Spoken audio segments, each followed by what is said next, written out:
Welcome back to Kids Pointing. I'm Peyton, and this is my dad, and today we're taking a look at Winterhaven Woods, which is on Kickstarter now. Yep, Winterhaven Woods is, like I said, it's on Kickstarter. This is from Featherstone Games, and in this game, you are trying to collect animals, build out your forests. You have predators that are going to hunt animals that aren't protected in your forest. I was really surprised at this game. The first couple games we played felt really short. You play over 3 rounds. In each round, you're going to draft cards, and then you're going to build forests if you can, move animals into your forests. Then you have the opportunity to steal some cards from other players, and then you hunt, and then the round is over. And it felt really, really fast, and honestly, the first couple games a little underwhelming, and then kind of the third and fourth game we played, I really started to appreciate how much strategy was packed into those 3 rounds, and with 3 players it averaged about 10 minutes a game. With drafting, dealing, all of that, it was 10, maybe 15 minutes if we weren't super focused, but there is a lot of strategy in that 10 minutes and 3 rounds of gameplay. And I think honestly, after playing a few games, if it was longer, it would start to feel repetitive in those 4th, 5th, 6th rounds if they were added. So I think now that we're familiar with the game, 3 rounds feels really good, and it was a really fun, really good experience. So what did you think about the game, Peyton? I liked it, like how the steal cards, one of them you can steal a 1 tree card from another player. That's the beaver. And you have to have 3 tree cards to put animals in it. Mm-hmm. So I like how you can take a 1 tree card, so the other players have to put their cards in their meadow. So we'll get to the gameplay in just a second. But talk about the artwork. Because the artwork is it's kind of like a watercolor minimalist, but it's beautiful artwork. It is just like everyone loved the artwork. Yeah, the person who made this actually painted the cards. This is not, he didn't paint these cards, but he painted it and then printed. Yeah, he painted the illustrations. Yeah. And I'm wondering why the beaver is colored like blue and orange and yellow, but it actually looks really good. Yeah, everything in this game, all of the artwork is just everything is cohesive. It's a beautiful game cosmetically and a really fun game to play. Mm-hmm. So let's talk a little bit about how you actually play the game. So what's the first thing you do? So the first thing you do, the dealer deals each player 7 cards, and each player picks a card out of their hand and puts it in front of them, and then they pass their hand to the next player. Yep. So it starts with drafting, and the card you take, you put face down. It's hidden until the end of the drafting, so you don't know what other people are taking. So like Peyton said, you're going to draft cards. Everyone gets 7 cards, and then you go through a draft, and you just take a card and pass your hand to the left until everyone has 7 cards in front of them. Once everyone has their cards, you reveal them, you show everyone the cards you have, and then you go through 3 phases each round after the draft. You go through the planting and populating, and then stealing, and then hunting. So in planting and populating, every player has their woods and their meadow. And in the woods, everyone starts with the heart of the woods. That's just your forest that you can start putting animals in right away. So to have animals in a set of woods, you have to have at least 3 trees. So when you're planting, you can put tree cards there. You don't have to start with 3 trees. You just have to have 3 trees before you put any animals in your forest. But even though you have to have 3 trees to have a forest, it doesn't mean that you can only have 3 trees in a forest, like this forest. Right. It doesn't only have these 3 trees. It also has that tree. Right. So you can have 3 separate forests in your woods, including your heart of the woods. You can add to this. You can, like Peyton said, you can have more than 3 trees, but you have to have at least 3 trees in a forest to have animals there, and you have to have 1 tree per animal. So over here, I'm maxed out on this one because I have 3 trees and 3 animals. Over here I have 4 trees and 4 animals, and here in this one I have space for 1 more animal because I have 3 trees and only 2 animals. So during that planting and populating phase, you are going to be taking the cards that you got and trying to get as many into your forest, into your woods as you can, because once they're down here, they're safe from hunters. They're not safe from stealing in certain situations, but they are safe from predators hunting them. And once you put an animal in a forest, you cannot take them back. They're there, you can't move them around, so that comes into play strategically a little bit.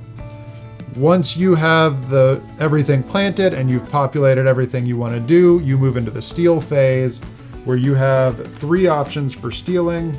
You have the fox that can steal 1 critter or deer from any meadow. Again, this is your meadow up here. These are animals that are not in your forest. You have your beaver, which can steal 1 tree card. It can steal a 1 tree card from any woods, and this is other people's. So it could steal this one, but not this one. And the owl card lets you take 1 critter from any player's wood. Yep, and the critter would be not a deer. It's the smaller animals.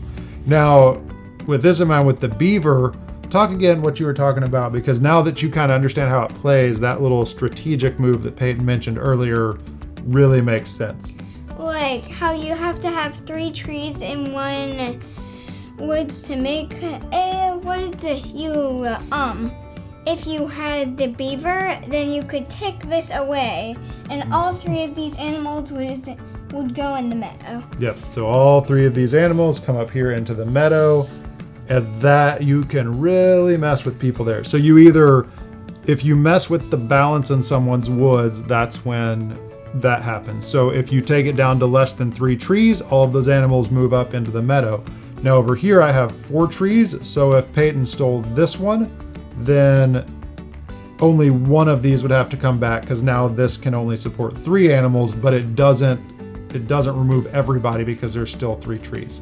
And about some of the animals, like for the squirrels, you can't have a gray squirrel and a red squirrel in the same forest. Yep. And you can't have more than 1 bunny in the same forest. Right, only 1 rabbit per forest, so they don't get out of control.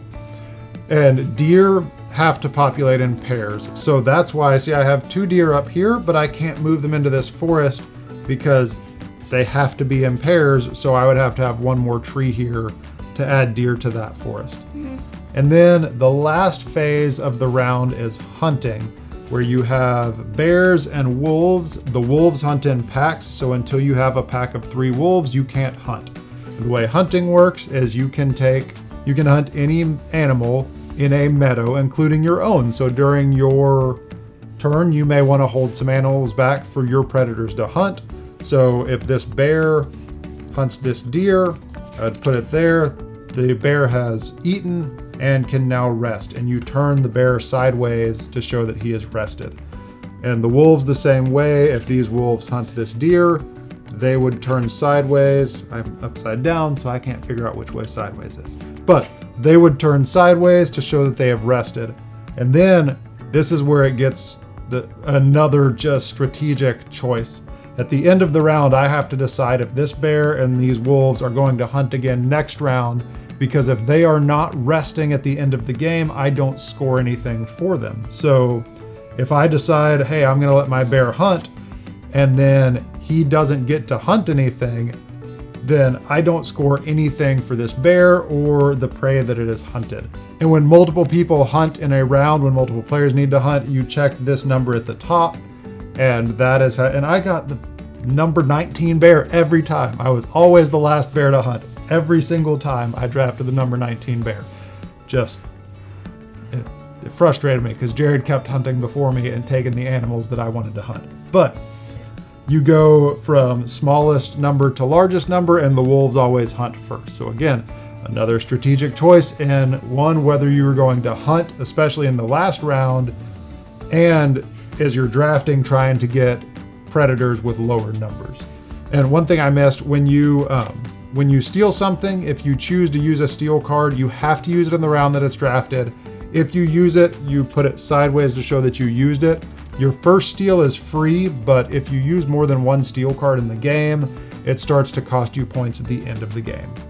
So that's the entire gameplay. You draft your cards, you go through the planting and populating phase, you go through the stealing phase, and then you go through the hunting phase. You do that 3 times, and then the game's over. So, and it's really quick. Again, a 3-player game took about 10 minutes. A 4-player game took under 15 minutes. And you really, from the get-go, you have to decide, are you gonna build forests? Are you gonna hunt? Are you gonna try and do both? And there's so many opportunities for people to mess you up, either from stealing trees, from getting lower numbers and being able to hunt first. There is a ton of strategy in this little bitty simple card game that I was not expecting when we played. And now scoring. When you're scoring, you score all the animals in your forests. And yeah, you don't score any animals. You score predators in your meadow, but if you don't get animals to safety in your forest, you don't score them. And you score hedgehogs in your meadow. Yeah. Hedgehogs are basically just free points. They stay in your meadow. They can't be eaten because they're spiky. But you can't move them into your forest, but you do score them at the end of the game just for having them in your meadow. They can be stolen though. Yes, they can be stolen by the fox, who can steal 1 critter from your meadow. So you count all of your animals, so these 2 wouldn't score. If it was in this orientation, this would mean that my bear did not hunt the last round, so I don't score for that. If the bear had hunted and was resting, I would score for it, but in this example, I don't. So I have my wolves, so I count these 3 wolves. I get 1 point for each, plus the deer that they hunted. I get 2 points for the hedgehog, so that's 1, 2, 3, 4, 5, 6, 7, 8, 9, 10, 11, 12, 13, 14. I get 14, and then as you can see right here, I had 0 to 1 steal card, so I don't lose any points for that. And there's bonuses. The bonuses are having 3 woods, the most deer, or 11 trees. Yep, so if you have all 3 of your woods set up, that means you have a forest, and you get 3 points for that. If you have 11 or more trees, you get 3 points for that. And if you have the most deer in your forest, then you get 3 points for that. If people tie for the most deer, then everyone who ties just gets 1 point. You also get 3 bonus points if your predators eat 1 of each type of animal. So if they can feed each round, if they can hunt each round and get 1 different type, then they have a balanced diet, and you get 3 bonus points for that. And then you subtract points for your steal cards. So that's the game. Once you play it, it takes 5 or 10 minutes to learn. And the games go really quick. There is a ton of strategy. I was super pleasantly surprised by this game. Again, the first game, I really expected it to be just kind of matching set. I didn't really know what to expect, but it felt like it was going to be a whole lot more just kind of set collection and matching up cards. And it turned into some real strategic drafting, trying to get cards down here. Also, the last round, I think Jared stole 1 of my trees and messed me up. I ended up losing the game, the last game we played, because someone stole a tree, destroyed my woods. I had to bring a bunch of animals back into my meadow. Those animals got eaten. Even if they hadn't gotten eaten, I wouldn't have scored them because they weren't in the woods. There's a lot of ways to kind of mess with people, but also to be really strategic as you're building your forest to try and make sure you get those bonuses, things like that. So what's final thoughts about this game? What is your favorite thing about this game? My favorite thing is that it's really I love the artwork. The artwork is really pretty. But a few other things I like are, like I said, you can take a tree and put animals in other people's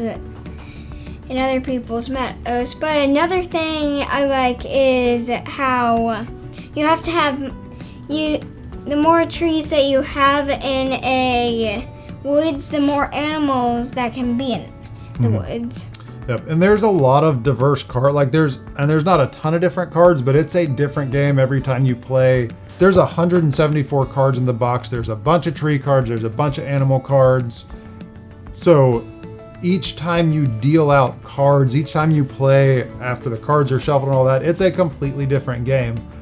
One game we didn't have any bears. Another game we had pretty much all bears. Some games trees were really scarce. Other games there were plenty of trees.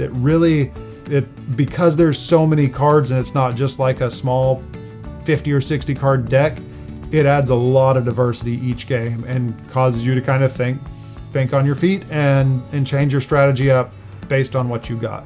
So, and this is a prototype. I know some of the icons have changed for the final version. I don't think any of the actual gameplay things like that are changing. There's a few rules clarifications, but this is, as far as the animals and the overall gameplay, this is pretty final. But again, the icons are going to change up a little bit. But this is a polished, really smooth playing game. It went so quick once we learned it. I really loved how quickly it played. Again, my initial reaction was this needs to be a little bit longer. This would be great if it was 5 or 6 or 7 rounds. And then we played more times. We're like, every game doesn't have to be long. And I think those movements, those actions would have become really repetitive after 3 or 4 rounds. So I like the game. I like how quick it plays. This will be a game that comes out a lot because it is such a quick strategy game that's not just basic set collection stuff like that. So that is Winterhaven Woods. It is on Kickstarter now. We will leave a link to that below. And while they're down there, what should they do? Hit the subscribe button down here. Yep, and watch our other videos over here. We'll see you later. Bye. Bye.